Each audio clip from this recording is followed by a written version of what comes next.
Hey, deep divers. Ready for a deep dive that's out of this world? We're tackling the Lunar Time Zone, and I'll tell you, this ain't some sci-fi movie prop.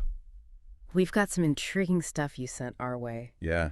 A blog post from the Department of Technology really caught my eye. Those folks are thinking way ahead, planning for life on the moon. And get this, we're not just talking quick visits. This is about long-term lunar bases. Right. Long term. So what about all this has you particularly intrigued? You know what gets me?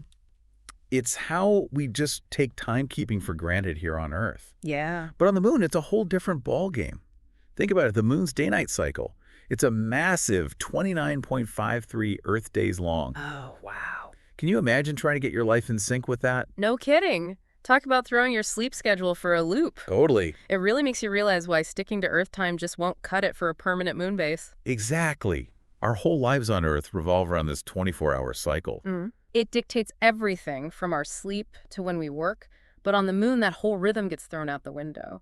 Our bodies, our internal clocks would be completely out of whack. It'd be a mess. It really would be. And it's not just about us feeling weird. I mean, imagine the implications for lunar missions, for keeping an entire lunar colony safe and running smoothly. Exactly. And that's where this whole concept of a lunar time zone, the LTZ, comes in. Right. It's about designing a system that works specifically for the moon's unique environment.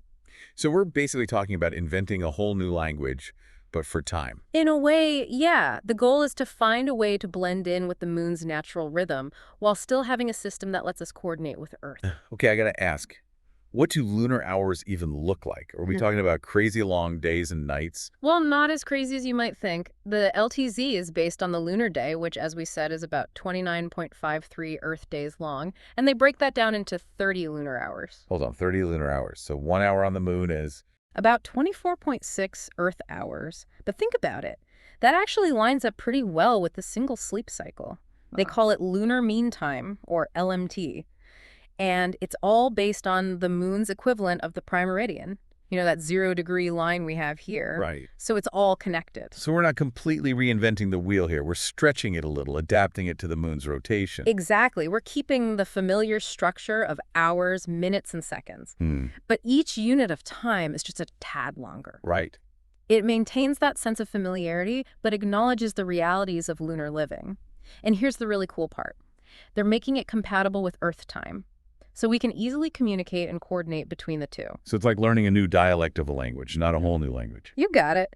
It's all about finding practical solutions to the very real challenges of living and working in space. Yeah. It's a great example of how we're learning to adapt to new environments as we explore beyond our own planet.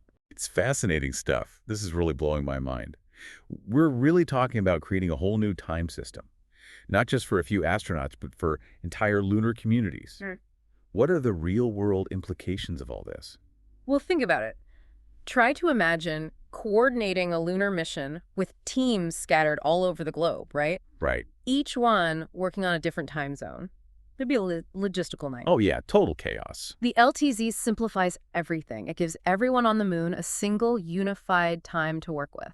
It's like how time zones here on Earth make global travel and communication possible. Without them, it'd be utter chaos. Exactly. Now just magnify that to the moon. The LTZ streamlines communication scheduling, mission planning. Everything becomes more efficient, less prone to errors. And not to mention way less confusing. And it's not just about avoiding mix-ups. It could be critical for mission success for the safety of the crew. Oh, absolutely. Yeah. And it's not just about the technical stuff at Mission Control either, right? We're talking about future lunar residence folks setting up shop permanently. Precisely. A standardized time zone gives them a sense of normalcy, a framework for daily life. Imagine trying to schedule a meeting. Or just meet for lunch. Exactly. When your internal clocks are totally out of whack, Yeah. the LTZ helps establish a rhythm for lunar living. And that's crucial for the psychological well-being of anyone living there long-term.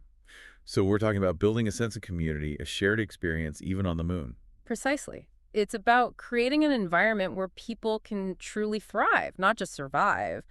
But all this begs the question, how do we actually make this LTZ a reality? Yeah, are we talking about some kind of high-tech lunar clock? You're on the right track. Remember those GPS satellites we rely on here? For navigation, for timekeeping? Oh, yeah. We'd need a similar network orbiting the moon. Those satellites would provide precise time and location data to the lunar bases, even individual astronauts. That way everyone's in sync with the LTZ. So it's not just a theory. We're talking about actual technology infrastructure that needs to be built. Exactly. And it's not just the satellites. We also need incredibly accurate atomic clocks on the surface to maintain the LTZ and keep it perfectly in sync with Earth time. Atomic clocks. Those things are insanely accurate, aren't they? Oh, you bet. We're talking about clocks that lose less than a second every 100 million years. That level of accuracy is crucial when you're dealing with something as fundamental as timekeeping, especially when you're coordinating activities across celestial bodies. It's mind-boggling when you think about it. It really is. We're not just exploring the moon anymore. We're laying the groundwork for a future where humanity can actually live and work there permanently. It's incredible. And the lunar time zone is a prime example of that forward thinking.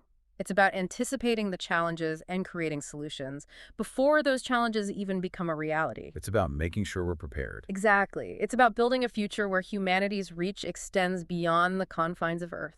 This feels so much bigger than just the moon, though.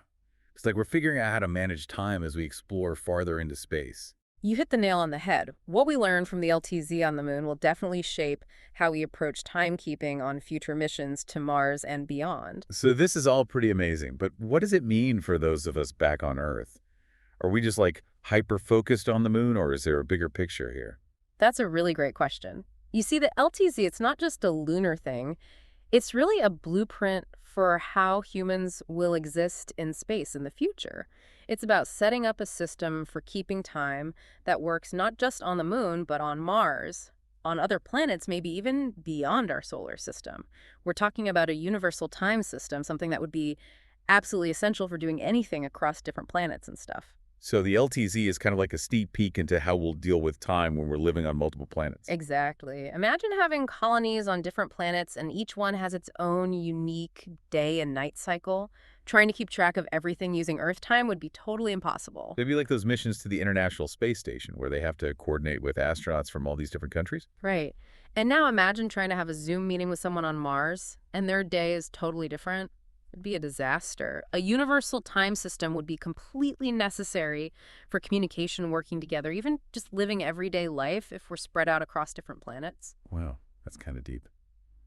Time is a big deal, even when we're talking about the vastness of space. Makes you think, if we're going to colonize space, how are we going to define time in these new places?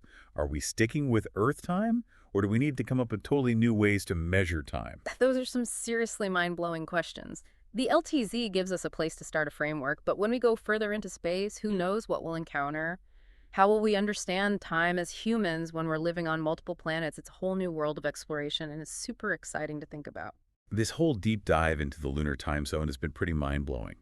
We've gotten a glimpse into a future that's way more complicated and way more exciting than I think we could have imagined. It's not just about clocks and calendars.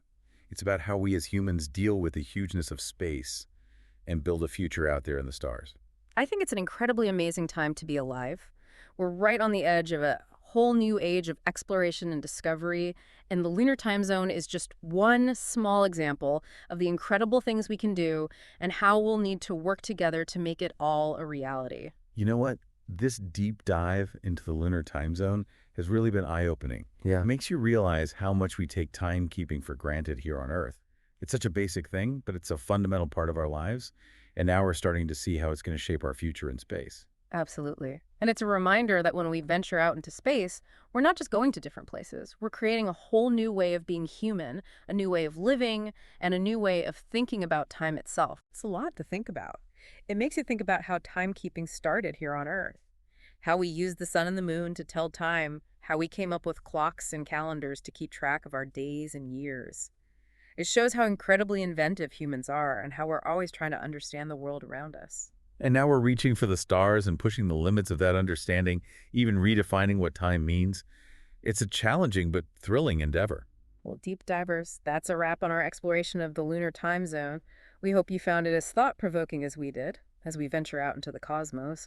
Remember this, we're not just traveling to different planets, we're traveling to new ways of being, and understanding and measuring time will be a huge part of that journey. Keep exploring, keep asking questions, and keep diving deep. Until next time.